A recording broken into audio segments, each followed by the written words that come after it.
അദ്ദേഹം അവകാശപ്പെടുന്നത് അദ്ദേഹത്തിൻ്റെ വ്യക്തിത്വവും ജനസ്വാധീനവും കൊണ്ടാണ് നിലമ്പൂരിൽ അദ്ദേഹം MLA ആയതെന്നാണ്.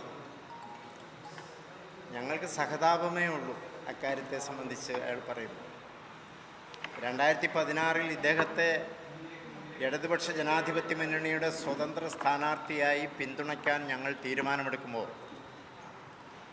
നിലമ്പൂരിലെ ജനങ്ങൾക്കിടയിൽ തന്നെ പ്രതിഷേധമുയർന്നു. CPM-നിടയിൽ വ്യത്യസ്ത അഭിപ്രായങ്ങൾ ഉയർന്നു വന്നു. അതിൻ്റെ മൂർധന്യ ദിശയിലേക്ക് എത്തിയപ്പോൾ തെരഞ്ഞെടുപ്പ് കമ്മിറ്റിയുടെ ചുമതലയുണ്ടായിരുന്ന എൻ്റെ അടുത്തേക്ക് അയാൾ വരികയാണ്. ഇവിടെ ഞാൻ മത്സരിക്കാൻ തീരുമാനിക്കുകയും നിങ്ങൾ പിന്തുണയ്ക്കുകയും ചെയ്യുമ്പോൾ ജയിക്കാൻ കഴിയണ്ടേ? ജയിക്കാൻ കഴിയുന്ന ഒരു സാഹചര്യം ഇല്ല. വലിയ കലാപമാണ് നടന്നുകൊണ്ടിരിക്കുന്നത്. അതുകൊണ്ട് സ്ഥാനാർത്ഥിത്വം പിൻവലിക്കുന്നതിനെക്കുറിച്ച് ആലോചിക്കുകയാണ് ഞാൻ.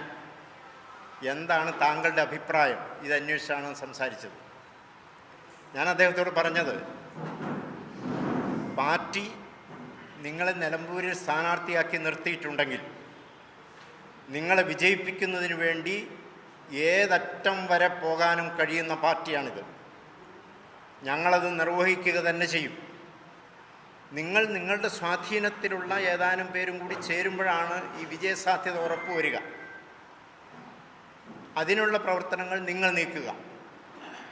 ഒരാഴ്ച കൊണ്ട് ഇയാൾക്കെതിരെ ഈ നിയോജക മണ്ഡലത്തിൽ പ്രദർശിപ്പിച്ചിരുന്ന തൂക്കിയിരുന്ന എല്ലാ ബാനറുകളും നീക്കം ചെയ്ത ബാനറുകളിൽ പറഞ്ഞിരുന്നത്, അൻവറെ ഇത് കുഞ്ഞാലിയുടെ മണ്ണാണ്, ഇത് കണ്ട് പനിക്കണ്ട, ഇതായിരുന്നു വാചകം.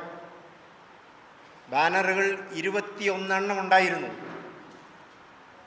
പാർട്ടി നല്ല ജാഗ്രതയോടുകൂടി നിലപാടെടുത്ത് മുന്നോട്ട് നീങ്ങിയപ്പോൾ ബാനർ സ്ഥാപിച്ച ആളുകൾ അത് അഴിച്ചുമാറ്റി അൻവറിന് നിലമ്പൂർ നിയോജക മണ്ഡലത്തിലേക്ക് സ്വാഗതം എന്ന് ബാനർ പ്രദർശിപ്പിച്ചു.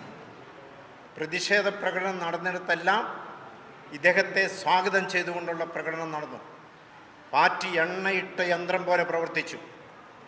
ആ നീക്കങ്ങളുടെ അടിസ്ഥാനത്തിൽ നല്ല ഭൂരിപക്ഷത്തോടെ അദ്ദേഹത്തിന് ജയിക്കാൻ കഴിഞ്ഞു. മറ്റൊരു ഫാക്ടർ കൂടിയുണ്ട്, ഞാനത് തള്ളിക്കളയുന്നില്ല. ആര്യാടൻ ഇല്ലാത്ത തെരഞ്ഞെടുപ്പായിരുന്നു. ആര്യാടൻ്റെ ഒരു വ്യക്തിപ്രഭാവം നിലമ്പൂർ മണ്ഡലങ്ങളിൽ ചില സന്ദർഭങ്ങളിലൊക്കെ തെരഞ്ഞെടുപ്പുകളെ സ്വാധീനിച്ചിട്ടുണ്ട്. ആ ഒരു ആനുകൂല്യം UDF-ന് ഇല്ലാത്ത ഒരു തെരഞ്ഞെടുപ്പായിരുന്നു 2016 തെരഞ്ഞെടുപ്പ്. അപ്പം അതുകൊണ്ട് ഈ വിധത്തിൽ വ്യക്തിപ്രഭാവത്തെക്കുറിച്ച് വെറുതെ എഴുന്നള്ളിക്കുന്ന ആ ഒരു സ്ഥിതി സഹതാപം അർഹിക്കുന്നതാണ്. ഒരു കാര്യം കൂടി വ്യക്തമാക്കട്ടെ, 2016 അദ്ദേഹം രംഗപ്രവേശം ചെയ്തത്.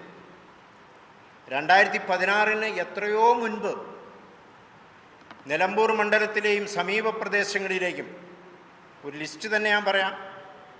വഴിക്കടവ്, മൂത്തേടം, എടക്കര, പോത്തുകല്ല്, ചുങ്കത്തറ, നിലമ്പൂർ, കരുളായി, അമരമ്പലം, ചോക്കാട്, കാളികാവ്, ഇത്രയും പഞ്ചായത്തുകളിൽ ഇടതുപക്ഷ ജനാധിപത്യ മുന്നണിയുടെ ഭരണസമിതി അധികാരത്തിൽ വന്നിട്ടുണ്ട്. അന്ന് ഇയാൾ എത്രയോ കാലം മുമ്പ് രാഷ്ട്രീയ രംഗത്തേക്ക് രംഗപ്രവേശം ചെയ്തു തുടങ്ങിയ സന്ദർഭത്തിൽ, ഇവിടവുമായി ഒരു ബന്ധമില്ലാത്ത കാലത്ത്, ഇവിടങ്ങളിലെല്ലാം ജനങ്ങൾ ഇടതുപക്ഷ ജനാധിപത്യ മുന്നണി സംവിധാനത്തെ ഭരണത്തിലേറ്റിയിട്ടുണ്ട്.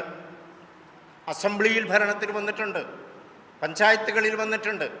നിലമ്പൂർ മുനിസിപ്പാലിറ്റി പഞ്ചായത്തായിരുന്ന സന്ദർഭത്തിൽ ഇവിടെ ഇടതുപക്ഷ ജനാധിപത്യ മുന്നണിയുടെ ഭരണം പഞ്ചായത്തിൽ വന്നിട്ടുണ്ട്.